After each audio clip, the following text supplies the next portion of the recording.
అంటే రాజకీయం కోసం ఏం మాట్లాడకూడదు సార్, దేవుడి కోసం పొలిటికల్ రాజకీయ నాయకులు రాజకీయాలు మాట్లాడితే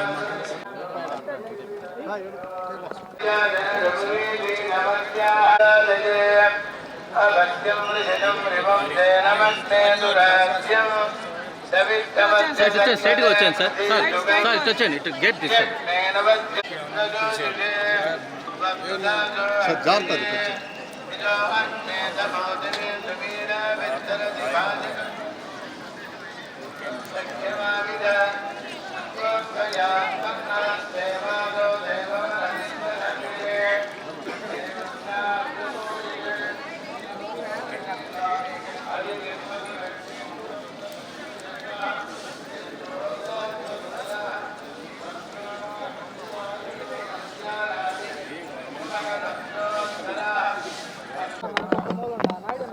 మాట్లాడుకున్నాం. ఓకే, అందరికీ నమస్కారం. ఈ రోజున స్వామివారిని దర్శించుకోవడానికి అవకాశం వచ్చింది. స్వామివారిని దర్శించుకుని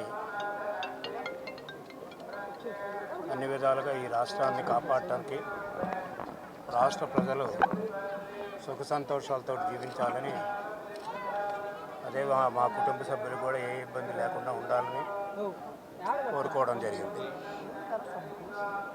రెండవది వచ్చేటప్పటికి రాజకీయాలు మాట్లాడకూడదు, కానీ రాష్ట్రం కష్టాల్లో ఉంది. ఎంచేతంటే ఇది రాజకీయం కాదు, వాస్తవాలు.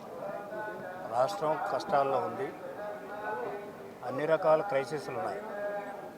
అంటే ఎకనామిక్ క్రైసిస్ ఉంది, ఫైనాన్షియల్ క్రైసిస్ ఉంది.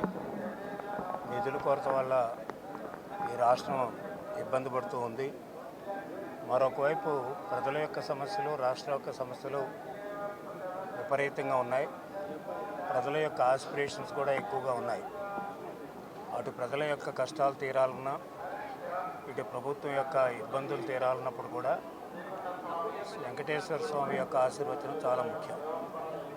అందుచేత వెంకటేశ్వర స్వామి యొక్క ఆశీర్వచనం తీసుకుంటే ప్రభుత్వం యొక్క కష్టాలు తీరటానికి, కొంతమంది అంటారు గవర్నమెంట్ వచ్చింది కదా ఇమీడియట్గా తీరిపోవాలి. ఇమీడియట్గా తీరే కాదు కష్టాలు. మన కుటుంబ సమస్యలే ఇమీడియట్గా తీర్చుకోలేము కదా, కొంత టైం పడుతుంది. దానికి భగవంతుడి యొక్క ఆశీర్వచనాలు కావాలి. ఏ మతాలు అనేది కాదు, భగవంతుడి యొక్క ఆశీర్వచనాలు కావాలి. అంచేత ఆశీర్వచనం ఉంటే తప్పకుండా అన్నీ కూడా నెరవేరుతాయి. ప్రజలు ఆశించింది నెరవేరుతుంది. అదేవిధంగా ప్రభుత్వం క్రైసిస్లో నుంచి బయటికి రావడానికి కూడా ఒక క్రైసిస్ కాదు, ఎకనామిక్ క్రైసిస్ అంటే ఈనాడు ఆర్థిక వ్యవస్థ చిన్నాభిన్నం అయ్యి ఉంది. దాన్ని రికవరీ చేయాలి. అది ప్రభుత్వం యొక్క బాధ్యత. ఒక్క ప్రభుత్వం యొక్క బాధ్యతే కాదు, భగవంతుడి యొక్క ఆశీర్వచనం కూడా కావాలి. అదేవిధంగా రెండవది ఫైనాన్షియల్ క్రైసిస్. ఈనాడు ఖజానా ఖాళీగా ఉంది. కోరికలు అయితే విపరీతంగా ఉన్నాయి. కోరికలు తగ్గట్టు మనకు ఆదాయం వస్తుందంటే ఆదాయం రావడం లేదు. అందుకనే ఫైనాన్షియల్ క్రైసిస్ అంటే డెఫిసిట్స్ విపరీతంగా ఉన్నాయి.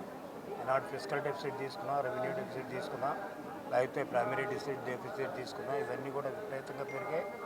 దానికి తోడు చూస్తే అప్పులు కూడా విపరీతంగా పెరిగాయి. ఎవరి టైంలో పెరిగాయి, ఏం పెరిగాయి అని నేను చెప్పడం లేదు. ఈ రోజుకి అప్పులు విపరీతంగా పెరుగున్నాయి గత కొన్ని సంవత్సరాల నుంచి. అంటే ఈ అప్పులు కూడా తీర్చాలి ఒకవైపు.